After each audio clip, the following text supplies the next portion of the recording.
खानदान की पहली गोरी बहू। कार्तिक को एक लड़की से बहुत प्यार होता है, लेकिन वह लड़की नीचे कुल की होने के कारण कार्तिक के परिवार को और खास करके उसकी माँ को उस रिश्ते से इनकार होता है। ऐसे में कार्तिक अपने परिवार को समझाता है, आप लोग आखिर कौन सी दुनिया में जी रहे हैं? अपनी ये पुरानी सोच बदलिए।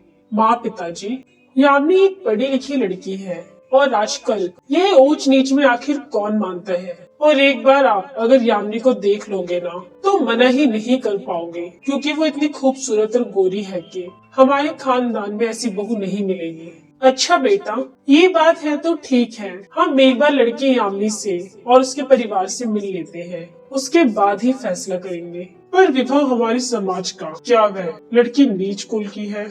अरे छोड़िए, देख नहीं रहे बेटा कितना जिद कर रहा है और वह यामिनी के सिवाय किसी और से शादी भी नहीं करेगा। और सुना नहीं लड़की गोरी भी है।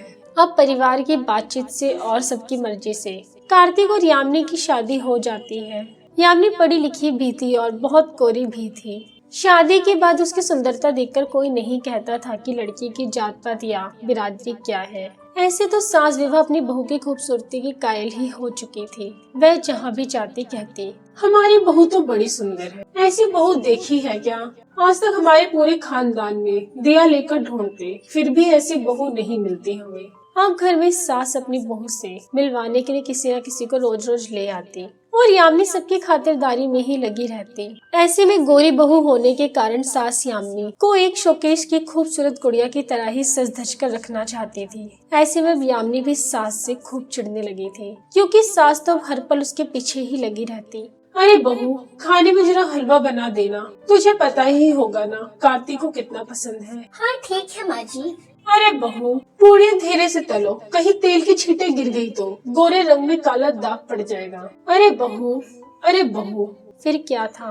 अब तो हद हो चुकी थी। अब तो यामिनी का पारा भी सर के ऊपर चढ़ रहा था। एक शाम जब छुट्टी के दिन यामिनी और पति कार्तिक ने सोचा कि वह बाहर फिल्म देखने जाएंगे, तो सास ने अपनी कुछ सहेलियों को बुला लिया और बहू यामिनी से कहा, अरे बहू, आज मेरी कुछ सहेलियां आने वाली हैं तुमको देखने के लिए, तो तुम जरा सज धज कर ही रहना। अरे पर माँ जी, अभी कुछ दिन पहले ही तो आपने उनको बुलाया था। अरे तो क्या हुआ?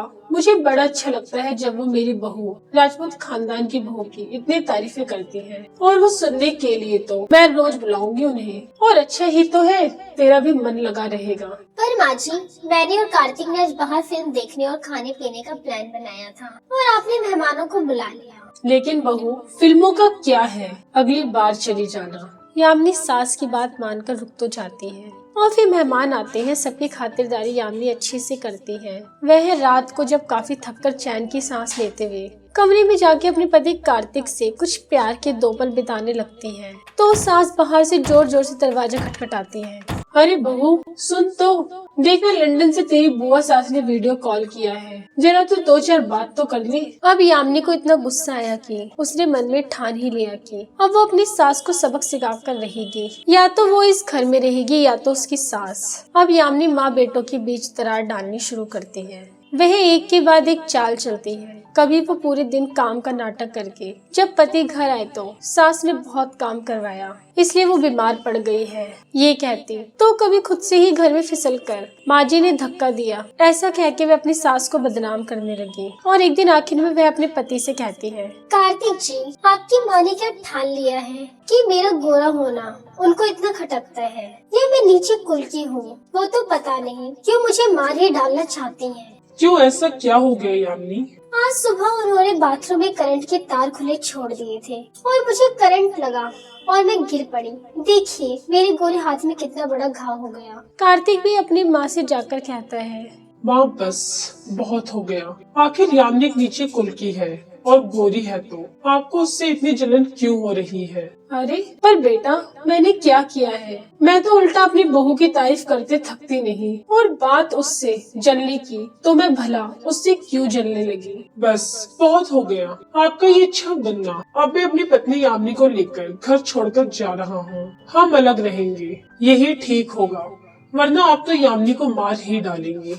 अरे नहीं बेटा, तुम अपनी माँ को गलत समझ रहे हो, ससुर बोले। नहीं पिताजी, बस बहुत हो गया, मुझे आज यामिनी ने सब कुछ सच बता दिया। चल बहू के कमरे में चल, वहाँ जाकर बात करते हैं कि उसको आखिर क्या परेशानी है। तूने जो जो कहा मैं आज उसके मुंह से सुनना चाहती हूँ। इतने में जब सास ससुर समेत पति कार्तिक भी यामिनी के कमरे में जाते हैं तो देखते हैं वे खुद को आईने के सामने रखकर खुद से ही बातें करती है। बहुत उछल रही थी बुढ़िया कहीं की, अब आएगा मजा।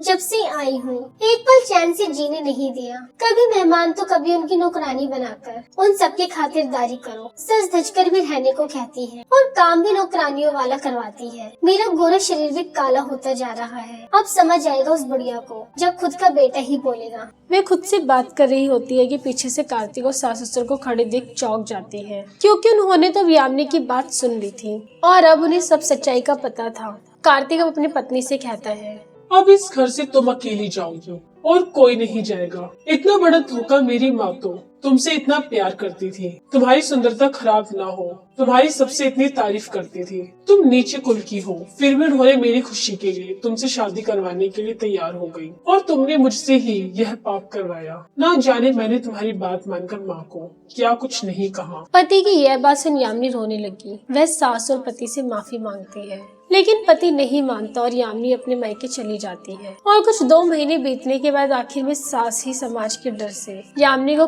कुछ दिनों बाद अपने ससुराल ले आती है और कहती है कि भूल तो उससे भी हुई। वह अपनी बहू का अत्यधिक सुंदरता और गोरापन देखकर पागलपन में उतर आई थी। वह सबको जताने में लग गई कि बहू कितनी गोरी है। दोनों में ही सुलह हो जाती है और अब यामिनी अपने पति के मन से अपने लिए नफरत को प्यार में बदलने की कोशिश करती है और उसमें सास भी उसका पूरा साथ देती है। दोस्तों, अगर आप इसी तरह की कहानियाँ देखना पसंद करते हैं तो हमारे चैनल सोशल कार्टून कहानियों को सब्सक्राइब करें।